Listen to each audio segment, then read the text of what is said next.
Hello everyone.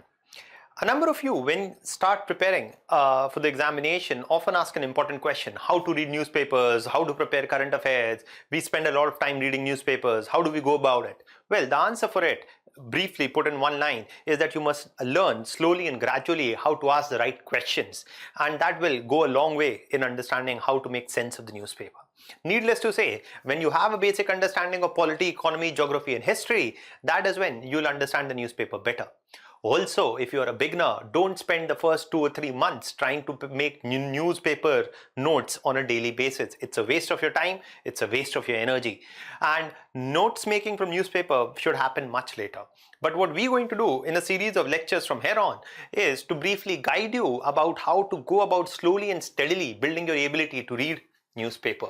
Now, let me take a brief example and the editorials which have appeared. Editorials are the chunk of your newspaper understanding to begin with. Now, it is in this context that the first editorial that I'm going to focus upon is which appeared in the Hindu, and here is my suggestion to you: buy the online subscription for the Hindu, not the e-paper subscription but the online website subscription for the Hindu. That is a much better option in the for your preparation. Now, the 15th May Hindu editorial was on that states cannot be left to the centre's mercy. It was by Praveen Chakrabarti, the 15th of May editorial. Now, I'm not going to do a spoon feeding of you reading line by line the whole editorial, but I will try to focus. I will recommend you go and download the article from the Hindu or read the article on the website of the Hindu. And when you read that article, before you doing that, go through this video. Now, in this video, basically, what we're going to talk about, you all have seen that in the corona crisis, the lockdown was partly lifted and a number of alcohol shops were opened in a number of states throughout the country. And how does that issue of alcohol, the issue of liberalism, the issue of fundamental rights and the issue of federalism are linked to each other? And how is that related to your ethics as well as your GS paper 2 syllabus? To understand that, we're going to look at two editorials, one from the Hindu and the other from the Indian Express. Now, in this editorial, basically, Praveen Chakrabarti is asking an important question, and a good editorial will always ask an important question. The important question being asked is, why states announce the opening up of liquor shops? From Maharashtra to Madhya Pradesh to Delhi, you see almost every other state has opened up liquor shops, and has been the first step that they've taken is opening up liquor shops. Why is it? That's the question that the editorial asks, and then provides a brief answer to begin with, that the state's revenue themselves are heavily dependent upon part of the revenue coming from alcohol. Chakrabarti argues that state revenue has two important sources. These sources are primarily something that can be broadly categorized into the revenue that comes to the state from the GST and the revenue which comes from the sales tax. Now, please understand that the GST revenue is something which is a proceed of the tax that the states get, primarily from the center. As the center and the state both share the revenue generated from taxation or from indirect taxation, and the rates, the GST rates and their collection is determined by the GST Council. And it is to be understood that the whole issue of revenue collection is so important for the states, because in India there is a unitary structure or a federal structure. Once you start reading polity, you'll realize that within India there's a federal structure, and in the federal structure we say that the central government and the state governments are equal. The central government and the respective state governments are equal, and if they have to be equal, both must have their own source of revenue collection.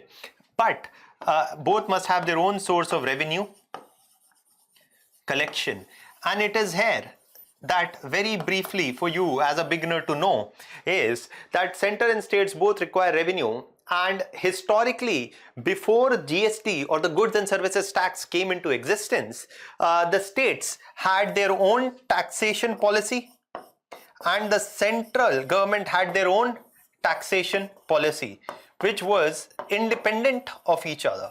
But with GST, both have joined hands in the tax collection process. And the more details about the GST Council and its importance is something that Vivek sir, for example, will discuss when you discuss with him the closer economy portion in depth. But as a beginner, you must know that GST has something to do with indirect taxation, where the central and the state government sit together in one body, the GST Council, which decides the rates.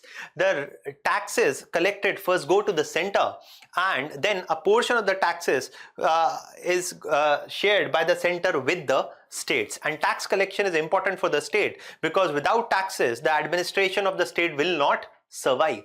So while the GST rates are the ones which are determined by the GST Council, there has been repeated delay. Chakravarti points out that central government, which was supposed to transfer taxes, central government which was supposed to transfer a portion of tax collected to the state, has actually delayed. And that is what Chakravarti says, that there has been repeated delay. There has been a repeated delay in the central passing on the states their share of the GST revenue. So the state governments are not getting revenue, their GST share of the revenue. Also, the states are not receiving any financial aid, any major financial aid from the central till now to deal with the lockdown also. So the state government does not have any major source of revenue at its disposal, given that the GST, the GST regime, which almost gives them roughly 50% of the revenue, that tax sharing mechanism is not working for the states right now, and thus the states are dependent for their tax generation right now on the sales tax that they impose on 4 key commodities, and they are related to petrol, electricity, alcohol, land registration. Now the economy is in lockdown, so petrol consumption has gone down, electricity consumption has gone down. That means alcohol is one of the few commodities. By raising heavy taxes on alcohol, the states want to generate more taxes for their own administration. It is in this process that many have argued that rather than the people, it is the state which is more dependent upon the tax collection, and that is why unless states have their own source of revenue, their fiscal autonomy will be at risk, and fiscal autonomy or their fiscal independence of the states will be at risk. Fiscal means economic, and if the states do not have economic sustainability, then it compromises the principle of federalism. Fiscal autonomy is a core principle of federalism. Federalism says that the states must be self-surviving entities to an extent, and for that they must have a healthy source of revenue. To put it shortly, states are heavily dependent on the revenue coming from alcohol taxation as other methods of revenue generation, and the revenue sharing mechanism between the central and the states through the GST regime is not working properly right now. That is the core punch of the editorial that you must remember. Now coming to the second article. So the first article, the Hindu article, focused on the federalism aspect, the revenue aspect, federalism and the revenue aspect, and its relation to your current situation and the lockdown and the alcohol aspect also. This is how you relate current affairs and understanding from your examination point of view.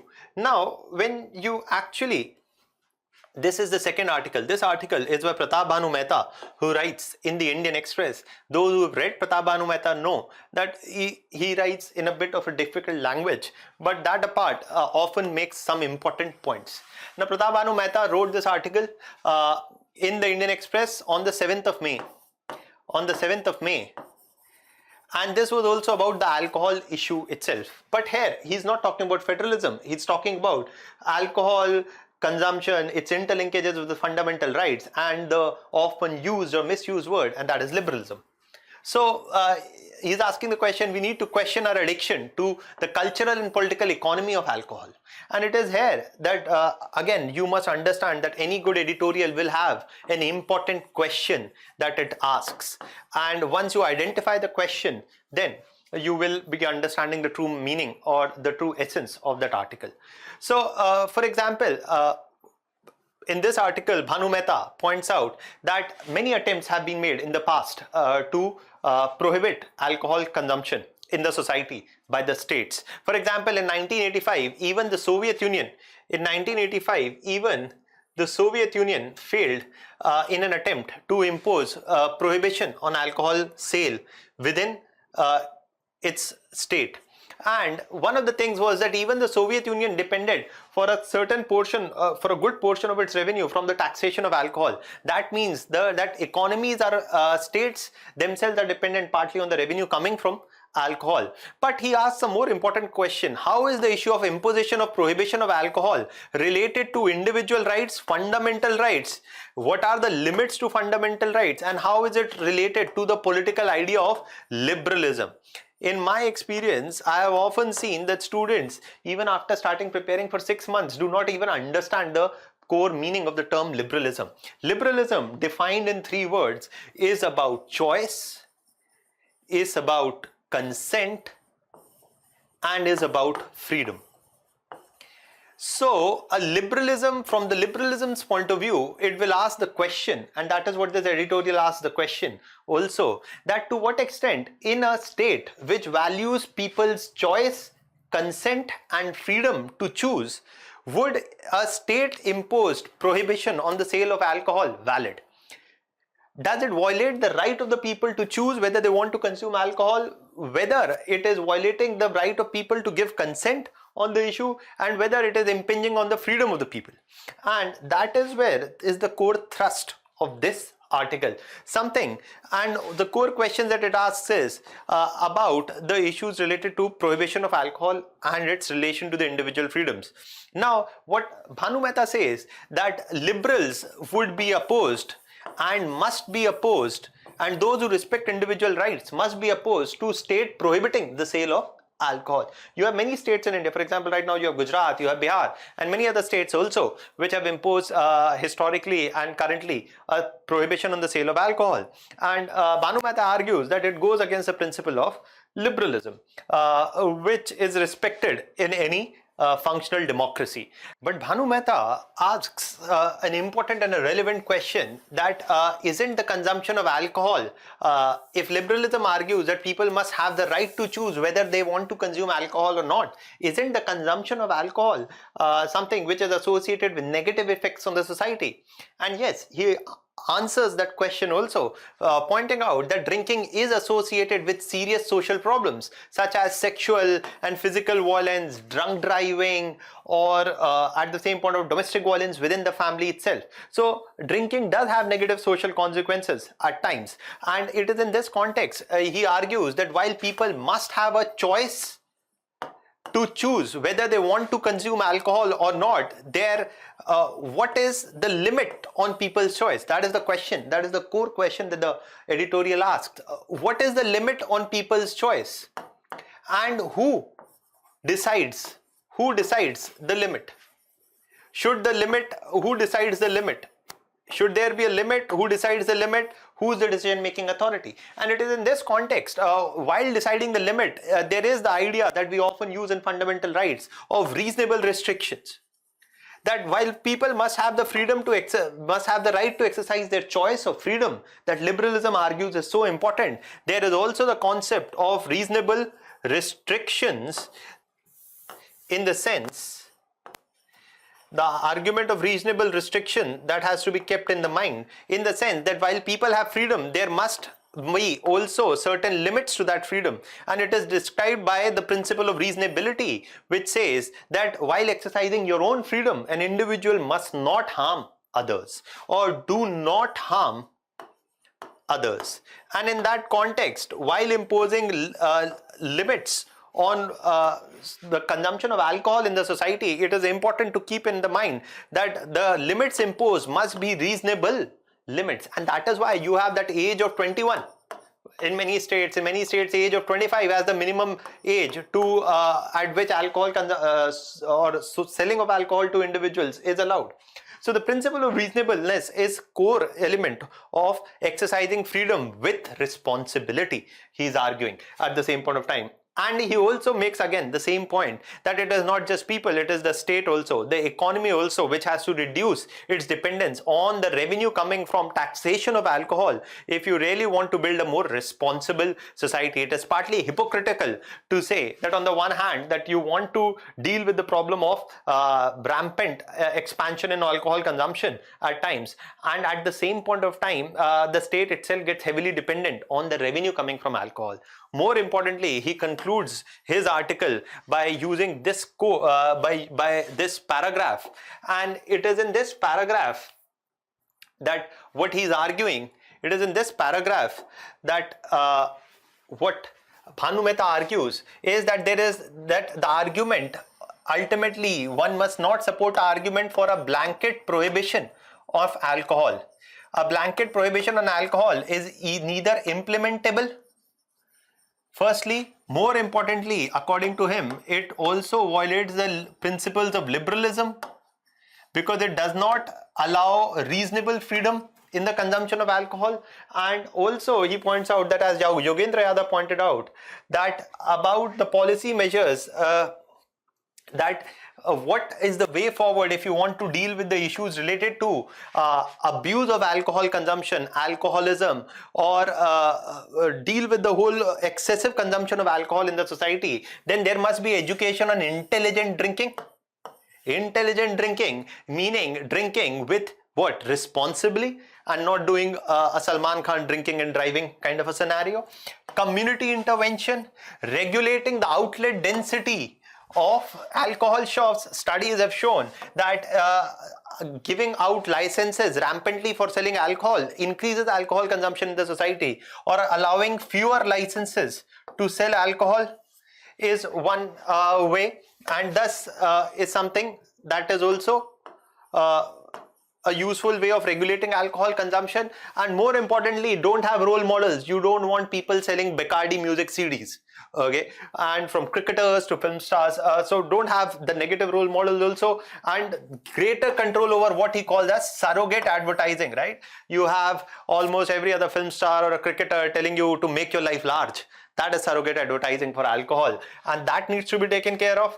At the same point of time, we also need to question our own addiction to the culture and political economy of alcohol. Politicians also often get a lot of funding from alcohol, those who have the licenses to sell alcohol, and it feeds into funding of political parties also, and thus find an intelligent pathways around a complex problem. If banning consumption of any commodity would have solved the problem, then every other problem in the society could have been solved by legislating a law banning the consumption of a problematic good. And that is why merely legislations don't solve problem, and the legislation has to be rooted in reality of the political, social and economic structure also. And in that is why I'm saying that newspaper reading, you will learn that habit slowly. There is no substitute for you reading the newspaper. Start from the editorials, and before you read the newspapers, it would be great if you have a basic knowledge of polity, economy, geography and history, and slowly you will keep building on. Don't get into a habit where mouth feeding is done to you of newspaper, that somebody must come and read it for you. Understand, you will learn vocabulary, you will learn how to frame arguments, you will learn how the nuances of answer writing, all of that only when you slowly start reading quality news, quality editorials. And it's a process which will take time. Nothing comes easy, and there are no shortcuts. Thank you, and we'll soon come back with another short video picking up editorials. The PDFs for this you'll find in the link below. At the same point of time, the relevant links for the articles discussed also you'll find in the comment section below. Thank you.